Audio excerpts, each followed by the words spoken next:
Hello everyone, this is our chapter 2 in this complete stock market course. इस chapter पे मैंने आप लोगों को डिफरेंट टाइप्स ऑफ अकाउंट्स के बारे में समझाया है, जैसे कि आपका savings account, trading account, demat account. इन सब अकाउंट्स की ज़रूरत क्यों होता है हमें स्टॉक मार्केट में, वो सब मैंने इस चैप्टर में समझाया है। और I hope it will help you to learn more about why we use these accounts in stock market. So let's begin our chapter 2. Thank you. आप लोगों ने सुना होगा, आप जब भी स्टॉक मार्केट में ट्रेडिंग या इन्वेस्टिंग करने के लिए जाते हैं तब आपको एक डीमैट अकाउंट की ज़रूरत होता है। तो डीमैट अकाउंट या ट्रेडिंग अकाउंट क्या है समझाने से पहले मैं आप लोगों को पहले के टाइम में कैसे ट्रेडिंग होता था उसके बारे में थोड़ा ओवरव्यू देता हूँ, ताकि आप लोगों को डीमैट अकाउंट की ज़रूरत क्यों हुआ वो अच्छे से समझा सकूँ। तो पहले के टाइम में अगर आपको स्टॉक में ट्रेडिंग या इन्वेस्टिंग करना हो तो आप लोगों को ब्रोकर से बोलना पड़ता था। आपको फिजिकली कॉल करके बोलना पड़ता था कि मुझे इस शेयर में अपना पैसा इन्वेस्ट करना है। उसके बाद ब्रोकर स्टॉक एक्सचेंजेस में फिजिकली खुद जाके आपके बिहाफ में शेयर बाय या सेल करते थे। तो पहले के टाइम में ऐसे ट्रेडिंग होता था। और अगर आपने किसी कंपनी का शेयर बाय किया तो वो शेयर्स आपको शेयर सर्टिफिकेट्स की तरह फिजिकल फॉर्म में आपको बाय पोस्ट आपके एड्रेस में डिलीवर किया जाता था पहले। और इन सब प्रोसेस में लगभग आपको 15 से 20 डेज लग जाता था आपके घर तक शेयर सर्टिफिकेट फिजिकल फॉर्म में पहुंचने तक। और अगर आपको किसी कंपनी का शेयर बेचना भी हो तब भी आपको आपके पास जिस कंपनी का भी शेयर बेचने के लिए हो वो आपको बाय पोस्ट करके आपके ब्रोकर के पास भेजना पड़ता था। एंड अगेन इस प्रोसेस में भी आपको लगभग 15 से 20 डेज लग जाता था आपको आपका पैसा मिलने में। तो पहले के टाइम में अगर आप किसी कंपनी का शेयर परचेस करते थे तो वो आपको फिजिकल फॉर्म में सर्टिफिकेट्स के तरह मिलता था। वहाँ पर आपका नाम, कंपनी का नाम, उसके बाद और जो भी डिटेल्स चाहिए वो सब वहाँ पे रहता था। और अभी वो सब सर्टिफिकेट्स आपके डीमैट अकाउंट में स्टोर होता है। तो अगर आप लोगों में से किसी के पास अगर आप भी कंपनीज के पुराने ज़माने के जो भी शेयर्स थे वो अगर शेयर सर्टिफिकेट्स है तो आप उसको डिमैटेरियलाइज्ड फॉर्म में ट्रांसफ़र कर सकते हैं।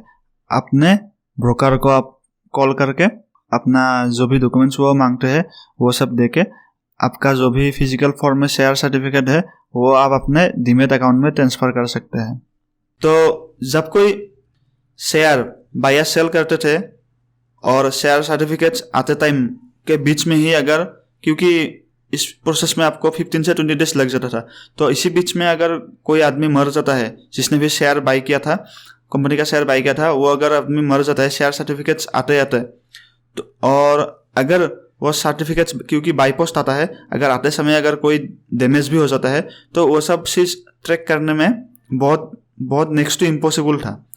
तो इसलिए अभी सेबी ने डीमैट अकाउंट और ट्रेडिंग अकाउंट इंट्रोड्यूस हुआ। तो आजकल आपको 3 टाइप्स के अकाउंट की ज़रूरत होता है अगर आपको स्टॉक मार्केट में ट्रेडिंग या इन्वेस्टिंग करना हो। तो अभी मैं आपको इन 3 टाइप्स के अकाउंट को अच्छे से समझाने के लिए कोशिश करता हूँ। सेविंग्स अकाउंट, पहले तो आपका आ गया सेविंग्स अकाउंट। तो सेविंग्स अकाउंट तो हम सबके पास ही होता है। हमारे पास जो भी अपना बैंक का अकाउंट हो वो हमारा क्या हुआ, सेविंग्स अकाउंट है, जहाँ पर भी हम अपना पैसा सेव करके डिपॉजिट करके रखते हैं वो हमारा हो गया सेविंग्स अकाउंट। और उसके बाद आ गया आपका ट्रेडिंग अकाउंट। तो ट्रेडिंग अकाउंट तो स्टॉक मार्केट में ट्रेडिंग या इन्वेस्टिंग करने के लिए आपको ट्रेडिंग अकाउंट होना ही चाहिए, ये मस्ट भी है, क्योंकि हमारा पैसा जो भी है हम अपने ट्रेडिंग अकाउंट के फंड्स में डिपॉजिट करके रखते हैं। और हम जब भी कोई स्टॉक बाय या सेल करते हैं तो हमारे ट्रेडिंग अकाउंट से जो भी हमारा पैसा फंड वहाँ पे डिपॉजिट हुआ होता है उससे हमारा पैसा यूज होता है। देखिए, सेविंग्स अकाउंट से आप डायरेक्टली अपना पैसा स्टॉक मार्केट में इन्वेस्ट या फिर ट्रेडिंग नहीं कर सकते हैं, इसलिए आपको अलग तरह से ये ट्रेडिंग अकाउंट की ज़रूरत होता है। तो पहले तो आपका सेविंग्स अकाउंट हो गया, आप सेविंग्स अकाउंट से आपके ट्रेडिंग अकाउंट में अपना पैसा डिपॉजिट कर सकते हैं या फिर ट्रांसफ़र कर सकते हैं। तो उसके बाद आपका आ गया डीमैट अकाउंट। तो मैंने आप लोगों को बताया था कि पहले के टाइम में हम जिस भी कंपनी का शेयर बाई करते हैं वो हमें कंपनी बाई पोस्ट अपने घर के एड्रेस में भेजता था। तो वहाँ पे बहुत सी प्रॉब्लम फेस करना पड़ता था कंपनी को भी और बायर को भी। तो उसके सॉल्यूशन के लिए डीमैट अकाउंट इंट्रोड्यूस हुआ, सेबी ने डीमैट अकाउंट इंट्रोड्यूस किया। अभी हम अगर किसी कंपनी का शेयर बाई करते हैं तो वो हमें T+2 डेज में ही अपने डीमैट अकाउंट में शो हो जाता है। तो डीमैट अकाउंट का मतलब क्या है? डीमैट अकाउंट का मतलब है आपका डीमैटेरियलाइज्ड, मतलब पहले जो भी कंपनी का शेयर सर्टिफिकेट्स थे वो अब हमें डीमैटेरियलाइज्ड फॉर्म में अपने डीमैट अकाउंट में मिल जाता है। एंड ऑल्सो जब भी कोई शेयर सेल करते हैं तो हमारे डीमैट अकाउंट से वो सर्टिफिकेट जिसने भी बाई किया उसके डीमैट अकाउंट में ट्रांसफ़र हो जाता है। और इन सब प्रोसेस में आपको T+2 डेज ही लगता है ज़्यादा से ज़्यादा। तो पहले के टाइम में कितना टाइम लगता था? 15 से 20 डेज। और वहाँ पे बहुत ज़्यादा रिस्क भी था, जैसे कि आपका कोई अगर मर गया तो फिर बीच में ही वो शेयर सर्टिफिकेट किसके पास चला जाता है किसी को पता नहीं होता है। वो भी ट्रैक करने के लिए बहुत मुश्किल होता था और उसके बाद बहुत ज़्यादा टाइम भी लगता था। तो इन सब बातों को देखते हुए सेबी ने डीमैट अकाउंट और ट्रेडिंग अकाउंट इंट्रोड्यूस किया। अभी सब काम आपके 2-3 दिन में ही आपका सेटल हो जाता है। सो अभी मैं आप लोगों को एक एग्जाम्पल के थ्रू कैसे हमारा पैसा सेविंग्स अकाउंट से ट्रेडिंग अकाउंट में जाता है, उसके बाद कैसे ट्रेडिंग अकाउंट से हम लोग कोई शेयर बाई या सेल करते हैं तो हमारे डीमैट अकाउंट में कैसे वो शेयर जाता है, तो थोड़ा ओवरव्यू देने के लिए कोशिश करता हूँ। तो गाइस यहाँ पर एक क्वेश्चन आता है, क्या अगर हम सिर्फ ट्रेडिंग करना चाहे तो हमें डीमैट अकाउंट की ज़रूरत है या नहीं? और अगर हम सिर्फ स्टॉक्स बाई करके रखना चाहते हैं, मतलब इन्वेस्टिंग करना चाहते हैं, तो हमें ट्रेडिंग अकाउंट की ज़रूरत है या नहीं? ये 2 अकाउंट हमें चाहिए या नहीं? यहाँ से हम किसी एक अकाउंट को भी इग्नोर कर सकते हैं या नहीं वो देखते हैं। देखिए, अगर आप सिर्फ ट्रेडिंग करना चाहते हैं तो नो डाउट टेक्निकली आपको सिर्फ एक ही अकाउंट चाहिए, वो हो गया आपका ट्रेडिंग अकाउंट। वहाँ से आप सिर्फ एक दिन में ही इंट्राडे ट्रेड कर सकते हैं। लेकिन देखिए यहाँ पर भी एक क्वेश्चन है, अगर किसी दिन आपने कोई कंपनी का शेयर बाई किया इंट्राडे के लिए, आपने सोचा था इंट्राडे में मैं इस कंपनी का शेयर बाई करता हूँ और अगर मुझे प्रॉफिट मिलता है तो मैं इसे सेल कर दूंगा, ठीक है। इंट्राडे आपने सोचा था इंट्राडे करूंगा, लेकिन आपने देखा आपने जब उस कंपनी का शेयर बाई किया उसके बाद आपको वो लॉस देने लगा, तो आपने क्या किया? आपने उस पोजीशन को क्लोज नहीं किया, एग्जिट नहीं किया, क्योंकि आपका लॉस बहुत ज़्यादा हो रहा था। तो आपने सोचा कि थोड़ा देर बाद देख लेता हूँ, लेकिन इंट्राडे में क्या होता है 3:15 तक आपका मार्केट ओपन होता है, तो 3:15 के तक वो स्टॉक आपको लॉस ही दे रहा था। तो आपने क्या किया? आपने वो स्टॉक सेल नहीं किया, तो वो स्टॉक कहाँ जाएगा? उसके लिए तो आपका अगर एक दिन से ज़्यादा टाइम के लिए कोई स्टॉक आप बाई करके रखते हैं तो आपको तो डीमैट अकाउंट की ज़रूरत होगा ही होगा। तो इसके लिए आप डीमैट अकाउंट के बिना ट्रेड नहीं कर सकते हैं, क्योंकि अगर आपका कोई स्टॉक अगर एक दिन से ज़्यादा आप होल्ड करते हैं तो आपको डीमैट अकाउंट की ज़रूरत होगा ही होगा। तो इसलिए ये दोनों अकाउंट मस्ट भी है ट्रेडिंग या इन्वेस्टिंग करने के लिए। और अगर आपको सिर्फ इन्वेस्टिंग करना है तो आपको ट्रेडिंग अकाउंट की ज़रूरत होगी है कि नहीं? तो आप अपना फंड्स कहाँ पे स्टोर कर डिपॉजिट करके रखेंगे? आपको तो उसके लिए ट्रेडिंग अकाउंट चाहिए होगा, ठीक है। समझ पा रहे हैं आप? आपका फंड्स तो सिर्फ ट्रेडिंग अकाउंट में ही तो डिपॉजिट होगा। तो इसलिए ये दोनों account, trading account and demat account must भी है। क्या आप एक ही आपका बैंक क्या आपको ट्रेडिंग अकाउंट और एंड डीमैट अकाउंट प्रोवाइड करता है कि नहीं? हाँ, करता है। कोई बैंक है आपका, जैसे ICICI बैंक का आपका trading account and demat account का नाम हो गया आपका ICICI सिक्योरिटीज़। और उसके बाद सेविंग्स अकाउंट तो ICICI बैंक का है ही है। और उसके बाद जैसे आपका हो गया HDFC बैंक का भी आपका स्टॉक मार्केट के लिए ट्रेडिंग या इन्वेस्टिंग करने के लिए एक अलग तरह का डिपार्टमेंट है, जैसे HDFC सिक्योरिटीज़। उसके बाद आपका हो गया SBI के भी पास होता है, स्टेट बैंक ऑफ इंडिया, उनके पास भी आपका ट्रेडिंग अकाउंट और सेविंग्स अकाउंट के लिए एक्स्ट्रा करके एक डिपार्टमेंट है, तो वहाँ से भी आप लोग देख सकते हैं।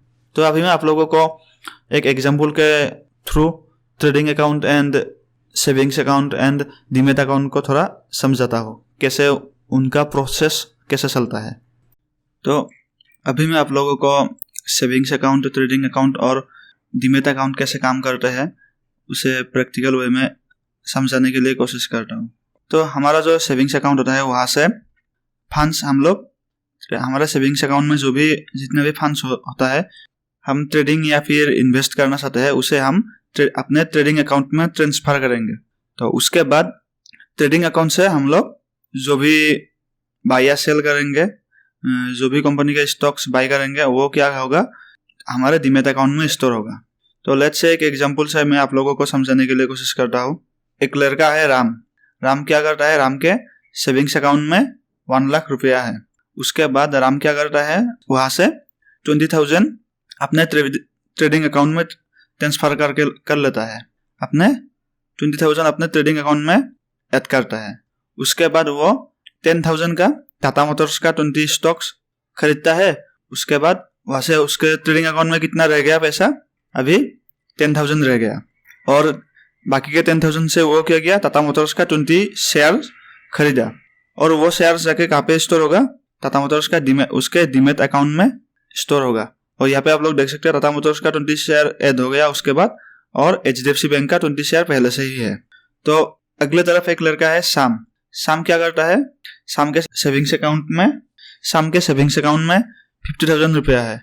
वो क्या करता है, उसके 50,000 से अपने ट्रेडिंग अकाउंट में वो 40,000 ऐड करता है।